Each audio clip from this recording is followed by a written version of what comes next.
Sound like that, and welcome to go for all of our guests. We're glad to have you here today. But basically, we'll try to keep it short, but we got a lot to do. With that being said, I would be Parker to come on up, Paul to come on up, and Chuck to come on up.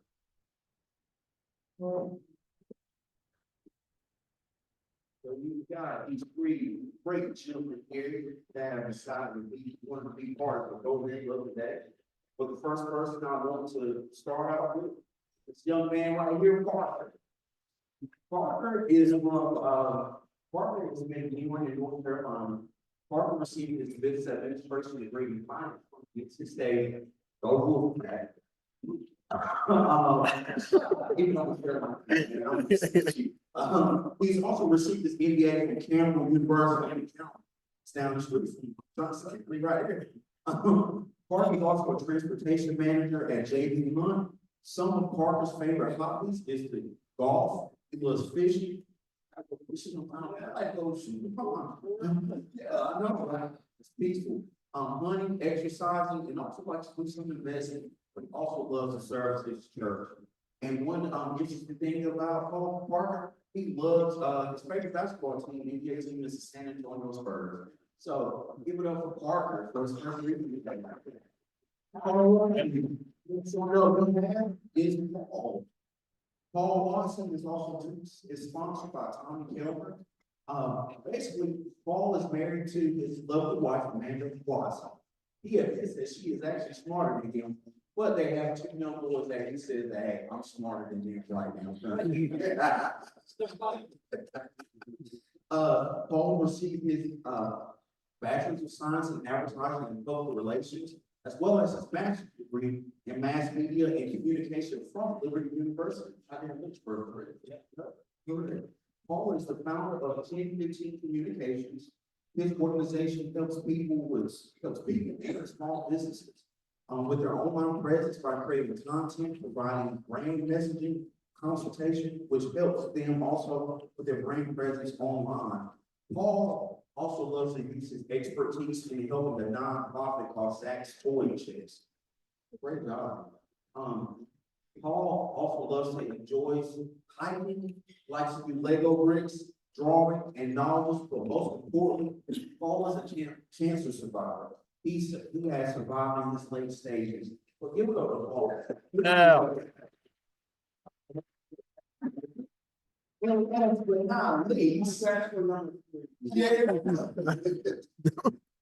We have Chuck Lee. Chuck basically has been all qualifications, and you will be getting in today. Just to give you a brief, if you guys don't know or not familiar with Chuck, Chuck has been living in North Carolina for over 34 years. Such as cities such as Winston-Salem and Durham, for which they moved to Raleigh, North Carolina. Chuck basically says that he's semi-retired, but I don't believe him. This man keep working hard all the time at Hunter Street Investment Advisors. And then also Chuck's in his free time, he loves to box. And he's also a cattle farmer. So watch out for him. He's strong. Play with them. But most importantly, Chuck loves to serve his community, which I love about him. He volunteers at the Children's School for Foster Children, and also at coach the boys football team in the Weaver Street Province of Durham. So with that being said, Chuck. With that being said, Chuck, your membership application has been reviewed and approved in accordance with our club's constitution and bylaws. We will now proceed in admitting into membership in the Rotary Club of Raleigh and the friendship of Rotary throughout the world by answering I will. Question number 1. Will you join us as we strive to live a life of service above self? Yes. Question number 2. Will you join us in our activities for service projects and fundraising activities in support of our community? Yes, sir. Question number 3. Will you join us in supporting Rotary's efforts worldwide, which focus on these 7 areas: promoting peace, disease prevention, providing clean water and sanitation, maternal and child health, basic education and literacy, economic and community development, and protecting the environment? Yes, sir.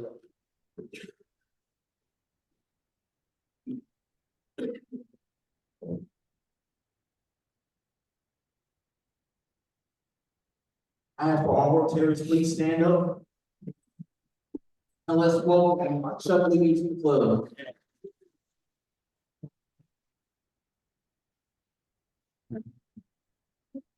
Andy.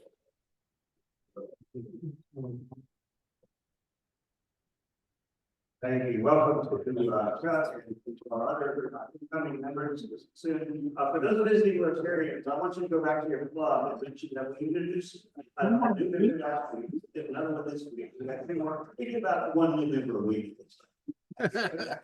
All right, thank you very much, Devontae. So with our service updates, Kevin, right here for us, summary. Thank you. I'm not Richard, but you guys better get used to me because I will be service sharing this. So starting in July, I'll see you up there every week.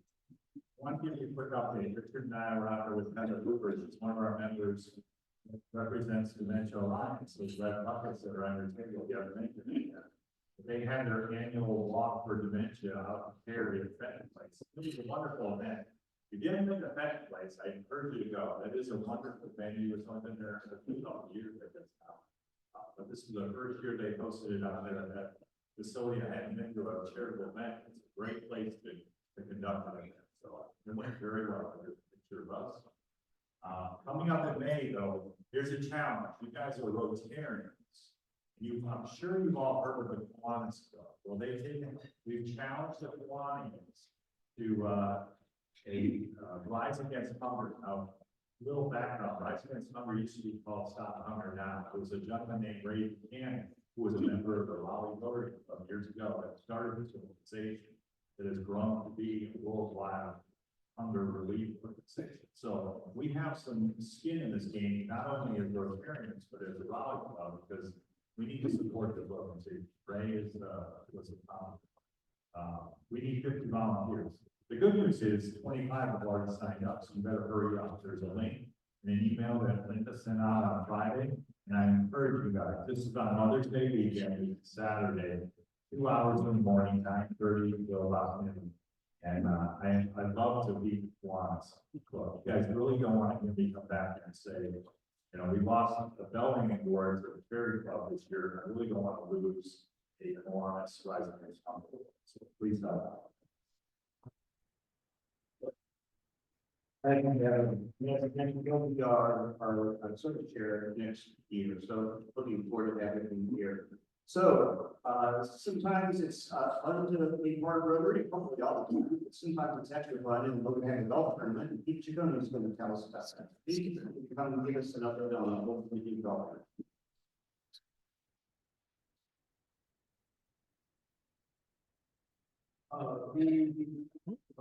Old Dominion Rotary Golf Tournament, that benefits the Forest Grove Club, North Carolina, is Monday, June 2nd, right down to Country Club. Shotgun start is 10:30. So this meeting that week, and I think you get a good maintenance for that. Okay, good. It's $700 per team. We're hoping to do 2 teams like we did last year. So if anybody that is interested in playing, please let me know, and I'll add to the team.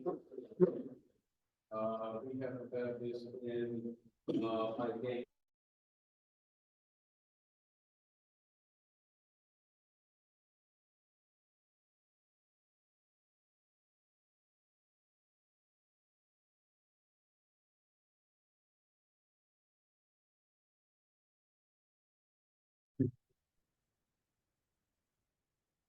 Can y'all see anything? I guess we just weren't entertaining enough for them. That's right. Well, let's just talk. Let's just have a little party on the Zoom. Hey, Mayor, how's it going? It's Richard. Yeah, I see you. It's great Hey. to see you too. We got Sevlin, Leslie, and Rick. We've got enough for a party. I think this should count as a makeup. We got enough here, right? Yeah, that's right. Yeah. We have quorum. Well, Yeah. I'm going to text Linda. I'm sure You she know, knows. I did notice that suddenly it said, your laptop is about to run out of power. And I was like, no, but my Oh, laptop's no. plugged in. And then I realized, oh no, you mean your laptop, i.e. Rotary's laptop is about to run out of power. But That's funny. so yeah, so somebody obviously forgot to bring the Rotary power pack with them. But Well, Well, I like having at least you all on the call. It feels like COVID times again. Oh, my. Yeah, This is what quite. we did every week. We just talked to each other and had a speaker and whatever. Yeah, well, I was at the Appalachian Mountain Club up in New York then. I used to host weekly events for our members. Oh, wow. Yeah, so it was especially the isolated people in New York City, in Manhattan. So we used to kind of host like events for them to keep them connected and stuff. Um, yeah, that was fun. Not. Well, how's everybody doing? Yeah. Peter, I'm looking at you. I think about you. Who me? Yeah, you. I'm still waiting for this back procedure. I've been formally diagnosed with concussion now. Oh, no. Um, but I've weaned myself off the opiates, so I'm no longer a drug addict. While Oh, while Gillian was here, I went cold turkey, and it was quite interesting actually because I had some interesting side effects. And she said, "Oh, do you think this is because you're going cold turkey?" And I said, "Well, to be honest, darling, I'm not sure because I've never been a drug addict before." So, but at least I'm not at least I'm not on the opiates anymore. But yeah, they just my doctor is waiting to be approved by UNC Rex so right. that he can do the back procedure. And they're going to put an implant into my spine. And then because I can't even travel until then because it's just too debilitating. But yeah, no, it's all good. Look, I was explaining to somebody the other day, my pain levels on an average day are like 9, 10. So for me, it's like normal kind of thing. But it's all good fun. It's all good fun. There's That people is far not worse off fun. than me. I want that doctor to be approved so you can get the surgery. That is not fun. Yeah, 9 or 10 takes my breath away. but it's I've had to learn to be kind and kind of build in rest breaks during the day and stuff like that. Because sleeping during the night isn't an option. Oh, we're back on. Oh, Oh, good. we know we need to start being Yes. yeah. All right, good. Oh, we're back. I love the fact that Leslie just immediately came off camera. Winning number is 825-513. My friend, you're the movement. Thank you very much. All right, so we have our $50 listed in it, but haven't mentioned the Red Sox on the table. That's what the Dementia Alliance of North Carolina. We haven't mentioned the last thing. They work with families that are experiencing dementia challenges, and they have family education, they have respite service, they have a lot of connections to make with people. So there's ways to participate in that. Number one, if you have coins or bills, you can drop them in there. If you have a credit card, drop that in. Hopefully, you are doing that. Or there are some monopoly monies in there. The item does is on the back of the monopoly money, you write your name and amount, and then we'll go ahead and really get that. So there's no reason not to participate. I usually take that monopoly money for the current 1 or 3 months back. So with that, Maddie is going to do. Maddie is going to do our $50. So if people want to celebrate this week, that happened this week. So I'm going to go to Maddie. Hi, having $50 today. Anything you want to celebrate? No. Just freeze. My $50 is that, my husband, who's often very spontaneous, creative, doesn't plan ahead. Invited me to go, said, would you like to go to the Rialto to see live music? We went to see someone I've never heard of, Jeff Lauderdale, who people that listen to on YouTube. He's a local bluegrass guy from North Carolina, put on a great show at the Rialto. So I hope that if anybody hasn't been here lately, they go and see it because it's not just movies. They have live shows now, and they serve snacks and drinks, and it was a great time. So.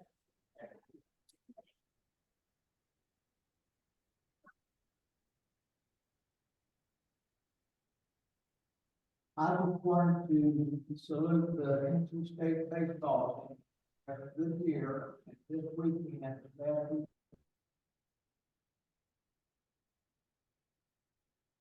They swept the apologies to the pool fan. Salute NC State baseball. I get left with the game. There's nothing more enjoyable than that.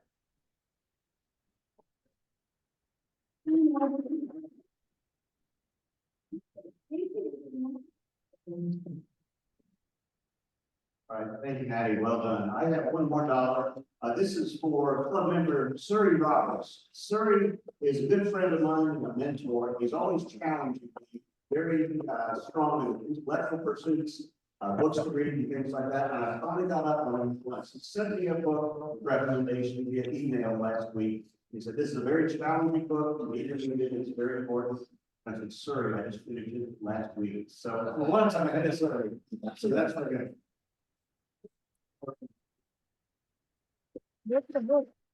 Our birthdays and anniversaries, birthdays this week, but we do have Terry and Michelle Snow on the 2nd.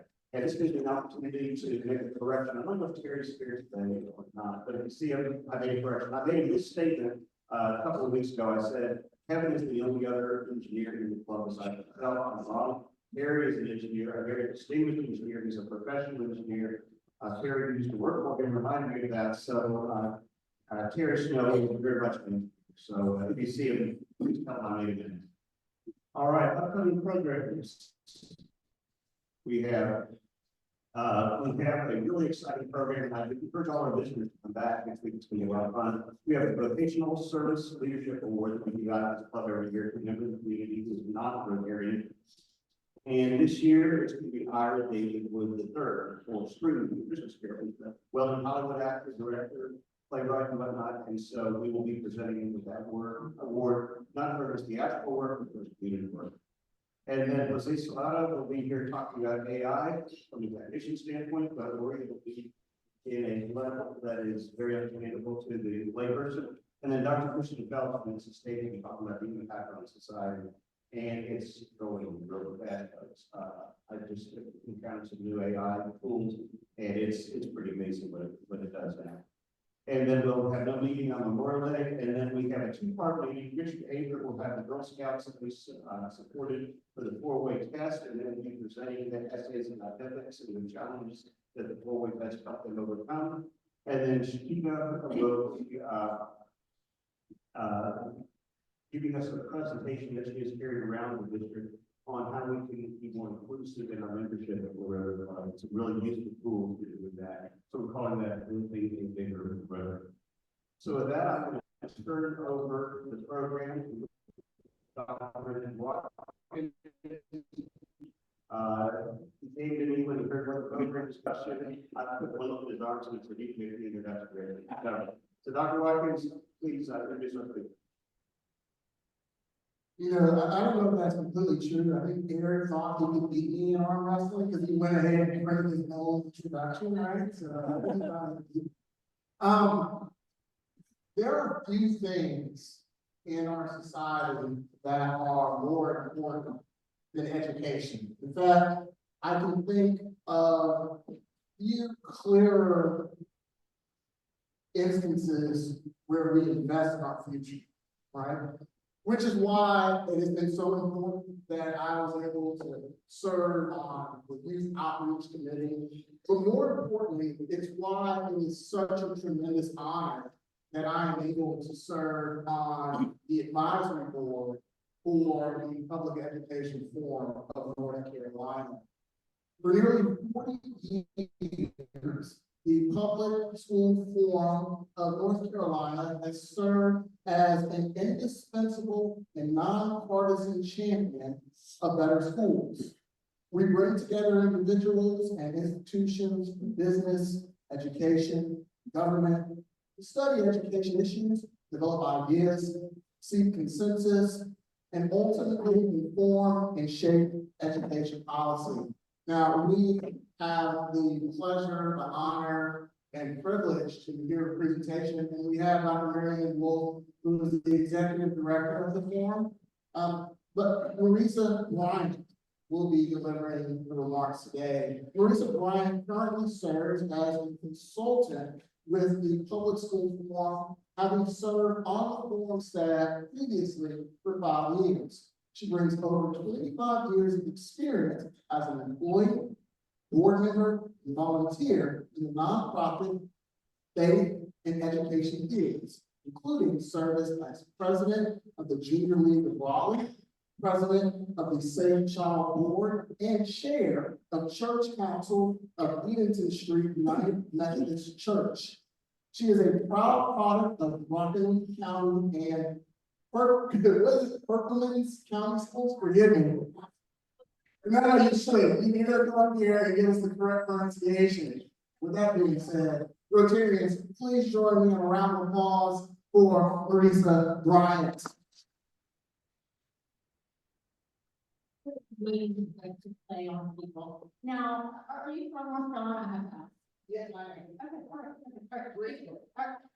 It's the Guilford County. Okay, I actually, this is the second time this has happened. I did there was a community forum in Guilford County in the fall, and I was speaking to the superintendent, and I think it was one of their school board members had to do the intro. And it's the first time I had put the word for Clemens County in my intro, and she was like, well, I'm not sure. And usually it's my name that most people. So I'm just gonna say Marcy from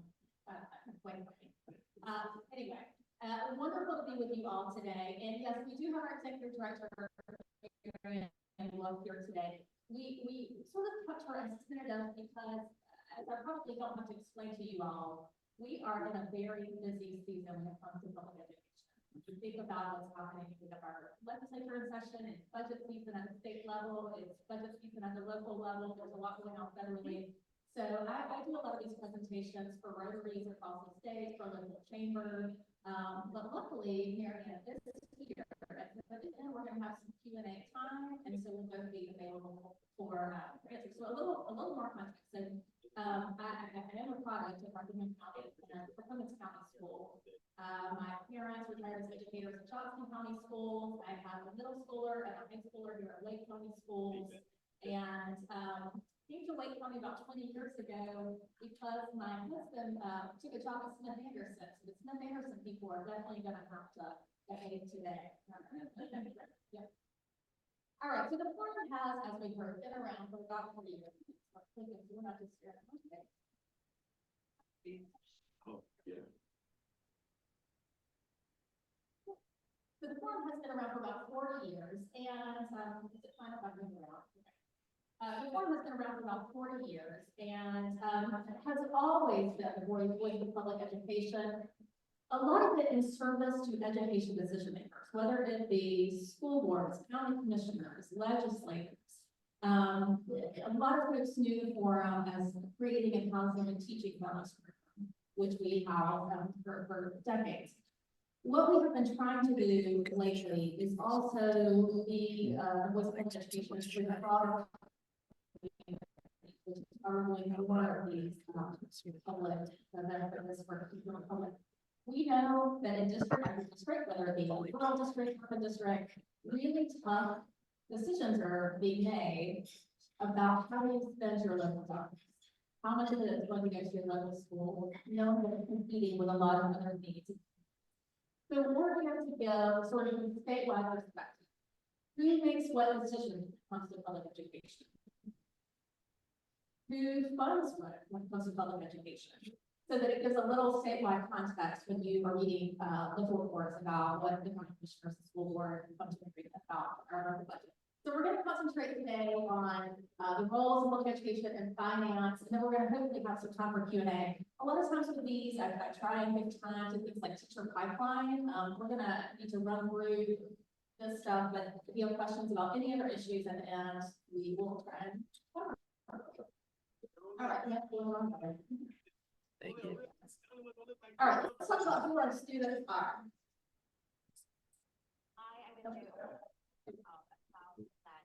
Okay, in just a minute, I'll put it. All right, we've got about 1.5 million students in 115 districts across the state. Now, that's a little bit up from last year, but as you might imagine, those growth rates are pretty different from district to district. We have, if you look at the number, percentage of kids who are in traditional public schools, plus the percentage that are in charter schools, which are within public systems, you still have about 85% of kids in North Carolina that are in public schools. Wake County, as you might know, is the largest district in the state with about 161,000 kids. The other sort of fun fact is here is North Carolina has the second highest number of rural students in the country. Second only to Texas. We could do a whole hour on rural education issues. School choice means a lot of different things from community to community. Yes, there are private schools, even within the public school community, and some counties like Lake, you have a ton of magnet schools, meaning there is some school program that draws students to that traditional public school. We have charter schools in North Carolina. We have 210 charter schools in North Carolina. They're not in all counties. And then you go to our neighbors just north of Virginia, they have 8 charter schools. So that can vary a lot from district to district, state to state. We also have cooperative integrated high schools. Those are early colleges, middle colleges, where kids can start to work for the college degree, get an associate's degree, learn some, get some credentials without having to be. All right, let's talk about who does what. All right, so in North Carolina, when we want to talk about who does what, it really helps to start with the North Carolina state constitution. We're a little different than a lot of other states. Now, we have these 2 articles in our state constitution that lay out the responsibility for public education at the state level, specifically the General Assembly. A lot of states do not have. So who does what? So in this, so clearly, yes, we are going, I promise, we will talk about federal a little bit. We've had this slide for a long time, and usually I would say something like, pay less attention to the federal narrative, because when it comes to the policy and funding that affects our kids, it happens mainly at the state level. And even with everything that is happening at the federal level right now, sadly, I do not remember the crystal ball, so I can't tell you everything that's happening. That is still true. The state and local level is where most of that funding policy. So at the state level, you have a lot related to personnel. You have a state salary schedule, you have teacher licensure requirements. There's a bill right now that would change the testing requirement, whether or not teachers have to pass the practice to the conference.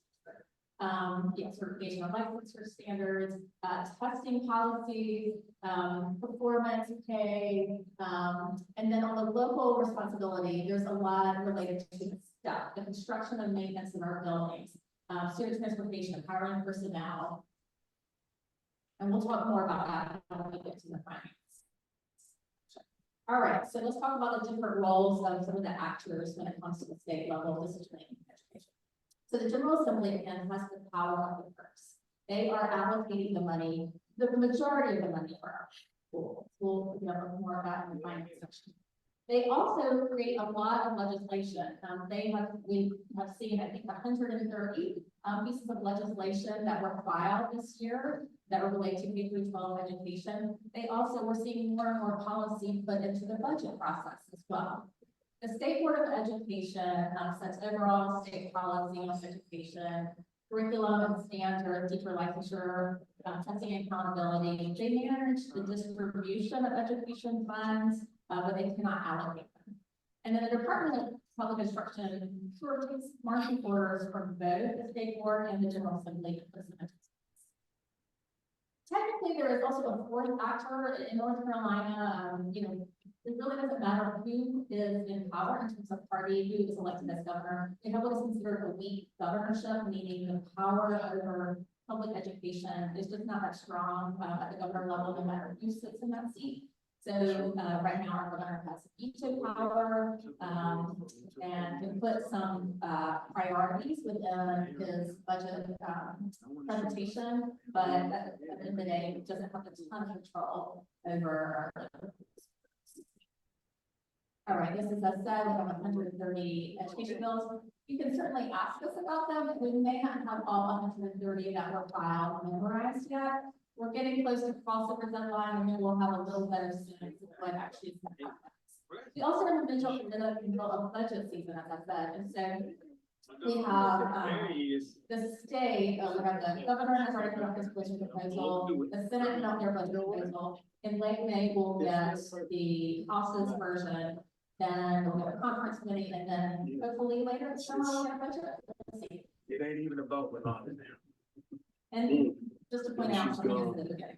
So imagine you are a commissioner in school boards right now. This point I just And need. you're trying to make a budget, which in Lake County, the budget and the process is happening now. And you're trying to factor in the uncertainty of what's happening at the state level and the federal level all together. It's a common link. All right, local law. We've got the school board, hires a superintendent and personnel, adopts district policies and curriculum, carries out district budgets and submits it to the county commissioners. Now, North Carolina is a little different than a lot of states in that in a lot of states, the school boards themselves have taxing authority. In North Carolina, they do not.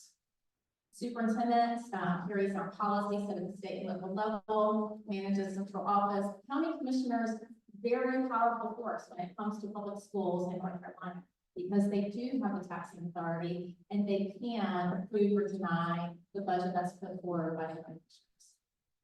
All right, the federal role. So they, one of the biggest things, especially that we're thinking about right now, is the role that they have in enforcing things like ADA compliance, the protections for students with learning differences and disabilities, and some really targeted funding like Title I funding, which we're going to talk more about in the funding section. All right, so we are there now. So one question that sometimes comes up with public education is, does money actually matter? Throw more money at a problem, are you going to fix it? Well, there's actually plenty of data that says, yes, money does matter. And increasing funding does lead to higher test scores, more years of completed schooling, and it also matters how you. We also have really good data that tells us the best investment we can make is teachers. That is the #1 school-related factor that affects student outcomes. The #2 factor is principals. All right, so how are we doing when it comes to those investments? Well, in North Carolina, we rank 41st in the nation in average teacher pay. That is including local supplements, which vary widely across districts. So average teacher pay in North Carolina is it's almost $13,000 below the national average. Now in Wake County, we do have a pretty good local supplement. We also have, we pay for master's degrees, whereas the state no longer does, and a lot of counties no longer do, but Wake County does. Now you see here at the bottom, I say that it has a Wake County teacher with 30 years experience and a bachelor's degree would make $68,603. Now, what's interesting about that is, in a lot of districts, once you get to 25 years, you don't get any more raises. In Wake County, so if you look at the state, if you had no local supplement, there's no raise between 15 years and 25 years, and then you get to 25 years and there's no more raises at all. In Wake County, it does still keep going up a little bit to 8 years. You can see that a lot of the states around us, or in the Southeast, have made more investments in average teacher pay. Beginning teacher pay. So it went up just a little bit last year to 41,000, and you can see that we are 42nd in the nation. People are sometimes surprised by some of the states that outrank us.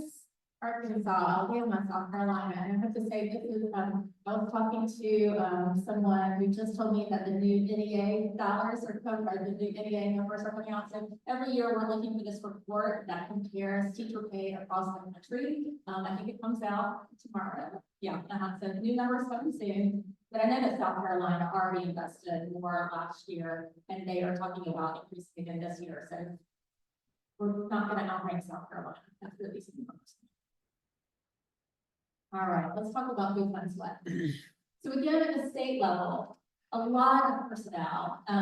But if you talk to any local CFO, they'll say, well, we don't fund a lot of personnel as well. In fact, I think, local dollars pay for, I believe it is 18% of all assistant principals and about 20% of all, school support personnel, whether it be nurses, school psychologists. So even though, yes, the state has the responsibility to pay for personnel, more and more local governments are putting the bill for that, which is one of the reasons we're seeing, such tight budgets on the local level.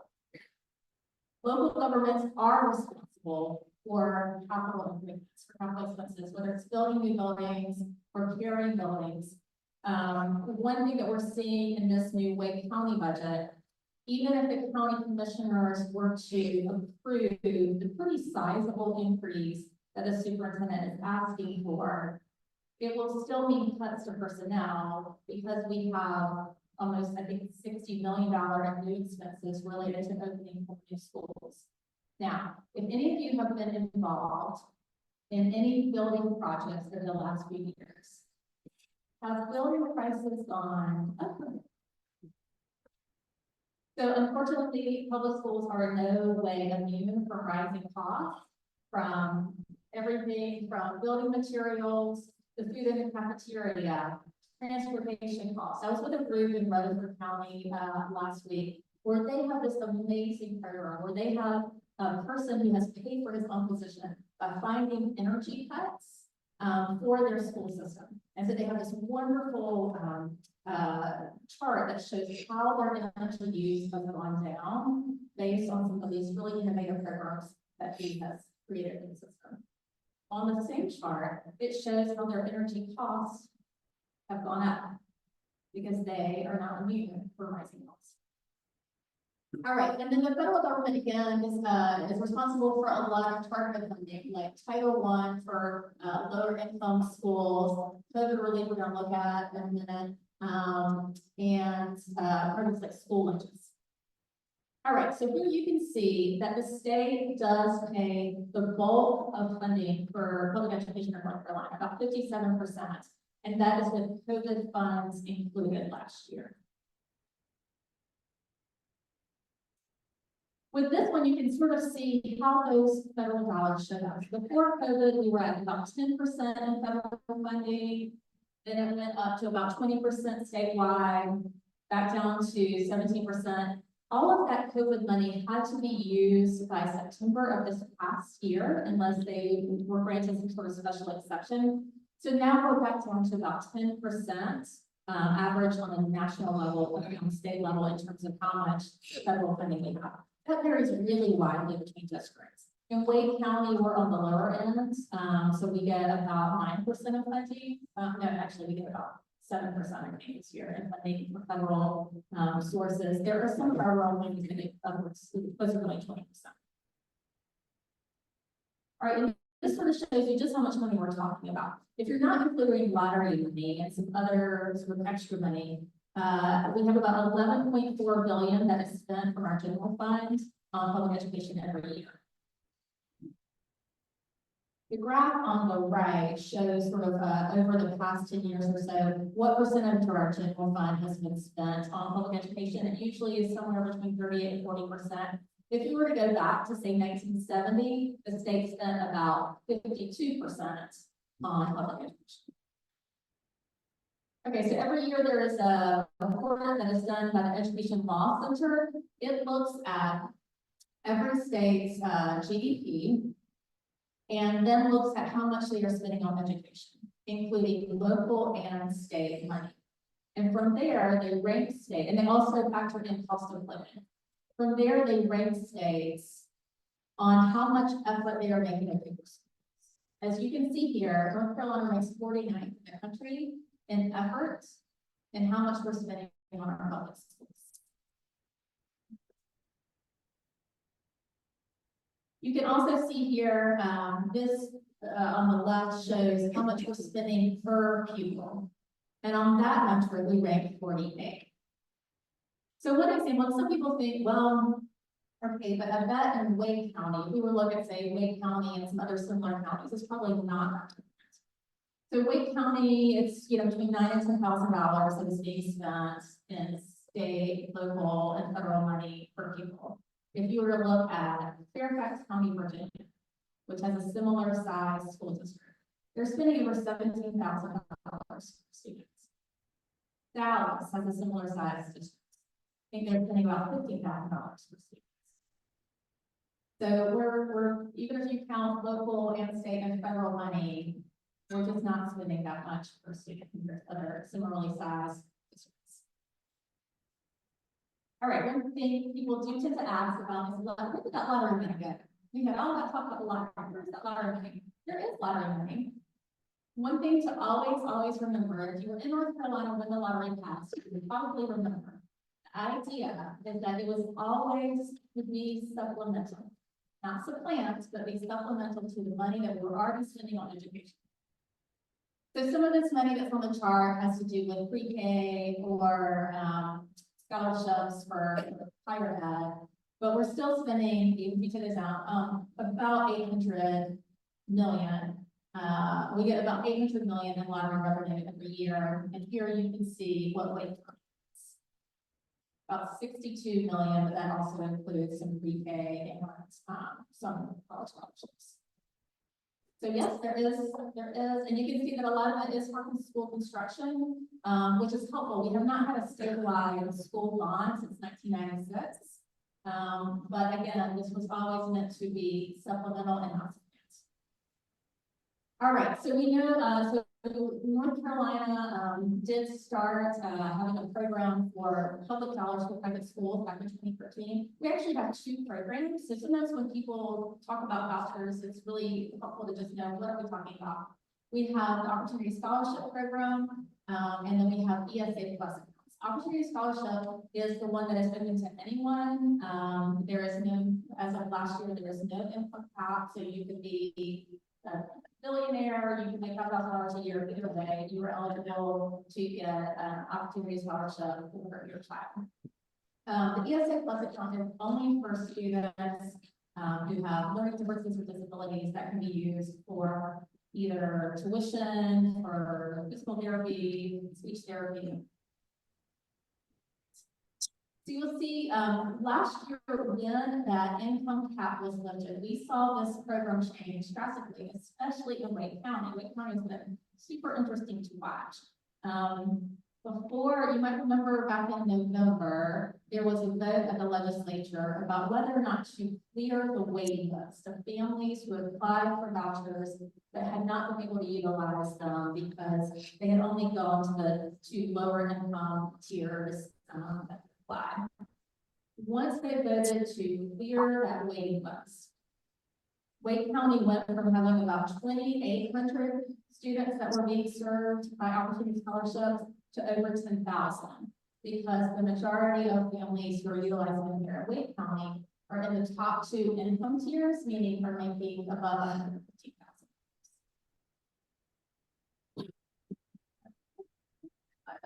Okay. So you can see the way now we went from about 5th on the list of highest amount of voucher money to number 1 on the list this year. The other thing to point out is that, you know, this was a program that was initially started to be for families who were lower income, who wanted an alternative.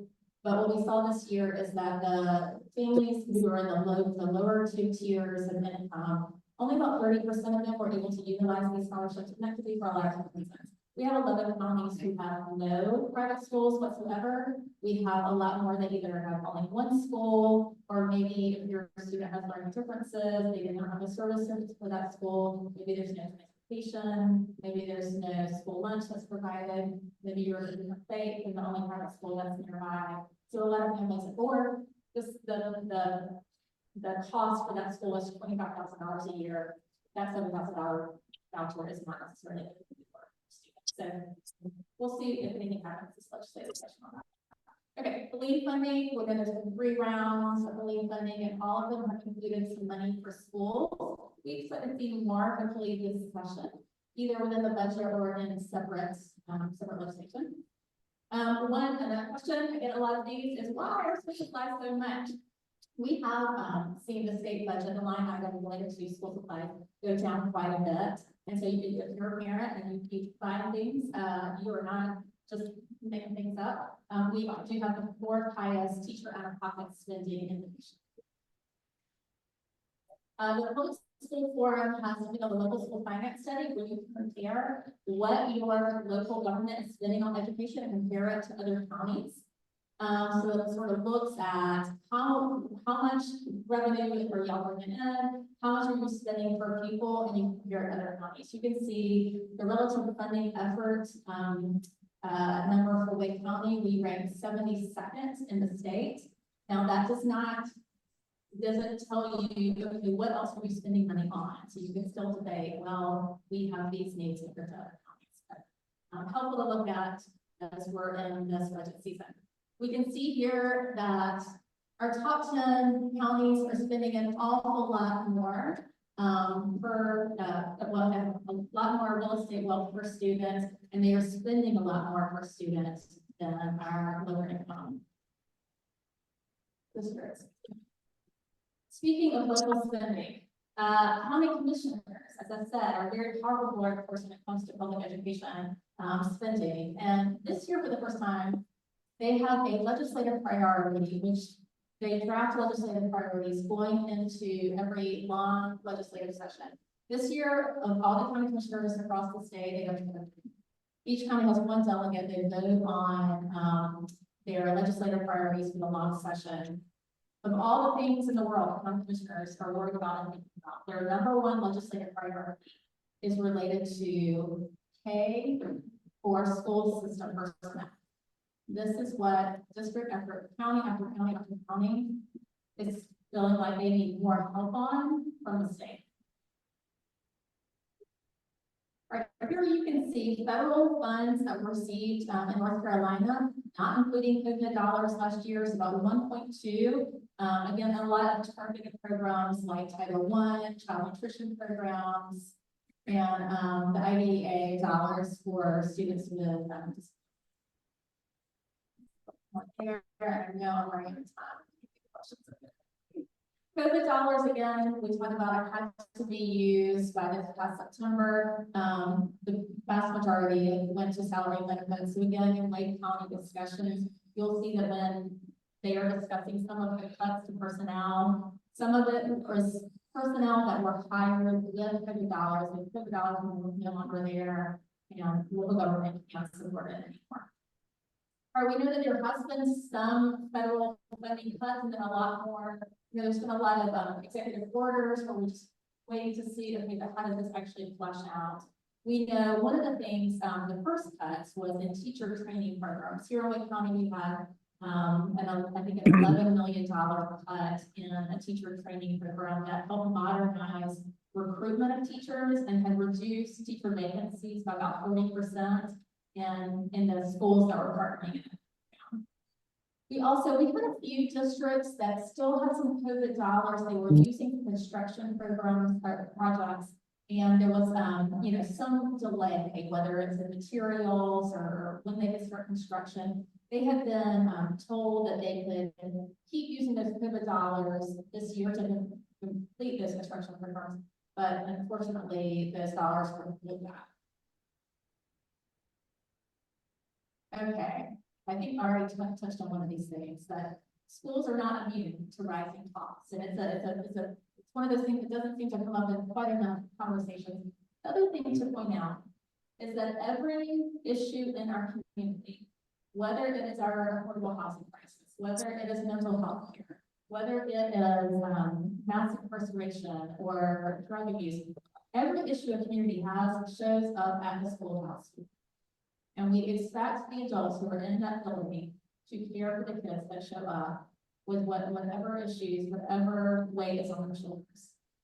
And so we have to make sure that we have the right adults with the right training, with the right supports there to help us kids. It's not all okay.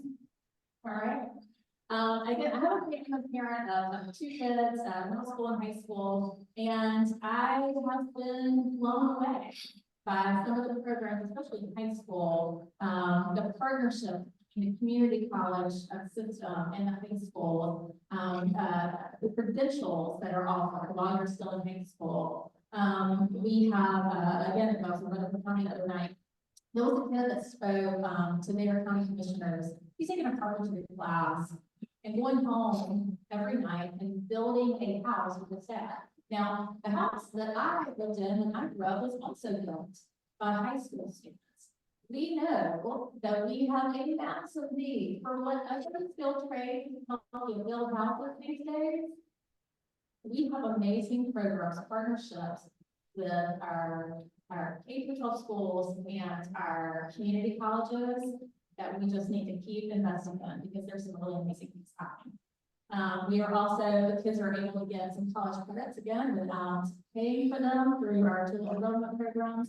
The science of reading is new instruction about reading is starting to show some initial.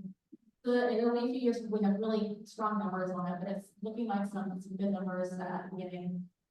We had record high for completed AP exams last year, and we're above the national average. And again, public schools are open to all kids. All right, actually, I'm gonna leave this up here, but I know that we're short on time. We have time for one, maybe two questions. I think we can like let's do. A lot of stats on funding and where we rank for students. Where do we rank in outcomes? Yeah, that's right. So, when I initially, met the academic spirit and I used to do a presentation that included a whole section on student outcomes and on teacher pipeline, because those are two other big issues. And so the reason today I concentrated on finance and on governance is because we're in budget season. So when we look at outcomes, one of the best things to look at is still is far from perfect is NAEP scores, because those are the only nationally normed scores that we have. So, you know, if you're a parent of a kid in North Carolina schools, you're very familiar with end of course tests and EOCs and EOGs. Those are state tests. You can't compare that to what they're doing in Virginia, right? So with our, let's see, oh, you know what? I might have some secret hidden slides. Sometimes, oh, no, I don't know. Sorry. I'll be honest. Sometimes I have more slides that are hidden at the end, so that I can answer these questions and I can send them afterwards. But we tend to hover around the national average when it comes to reading and math. So usually NAEP scores are looking at 4th grade and 8th grade math and reading. We are, I believe this time, a little bit below in math, a little bit above in reading. I think I probably have that backwards. I know that, again, I talk about Virginia a lot. I'm always looking at Virginia. Usually they are way ahead of us on math and we are ahead on reading. And so maybe that's what I'm thinking about that. But around the national average, we, almost every state, but especially North Carolina, around 2013 is when we saw scores start to go down. They stayed kind of steady, and then after COVID, we saw them go down. They have come up a little bit, but not to pre-pandemic levels. I'm sorry, it's a lot easier when there's a graph in front of you. Our high school graduation rate, we did have a all-time high last year at 86.5%. We want to get to Virginia's at 60%. Just real quick, I agree with you, teachers better, but when you compare us to Virginia, I think that's a fair balance because of the cost of living. Right. Why don't we use a salary that compares cost of living? Yeah, so you can, so let's see, I can probably talk, yeah.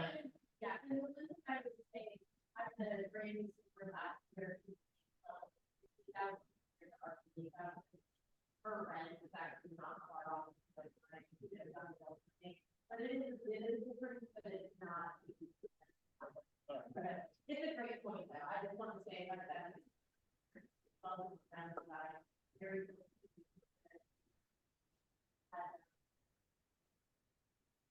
And the other thing we have to say, because we're in Wayne County, is not only do we have to think about pay for teachers, IT professionals, HVAC techs. If you are like me and you're a parent who has had to go pick up your child because there's no heat, it is not just that we have old buildings. It is that half of those positions, literally half of those positions this year were vacant. as you might imagine, if you're an HVAC tech and the plumbing, you've got some options. Right. Thank you. Mr. Rowan and Dr. Wolf, can you join us too, please, up here? And Marisa, you stay up at the podium just a minute. So thank you for what you're doing for the schools across the state. Maddie works for the organization that is investing in education as well. So thank you very much for what you're doing. It is our future, as Richard was talking about. We want to thank you and give you, with all that work you're doing, some coffee bars that will look you up, especially during the late night legislative session. So thank you again for joining us.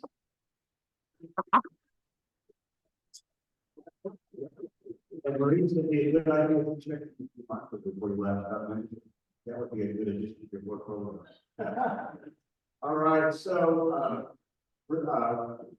first of all, thank you again for being here. Secondly, Chuck, welcome to your official status as a member of the Rotary Club of Raleigh. Thank you for joining us. Make sure if you haven't talked to Chuck, you do before we leave.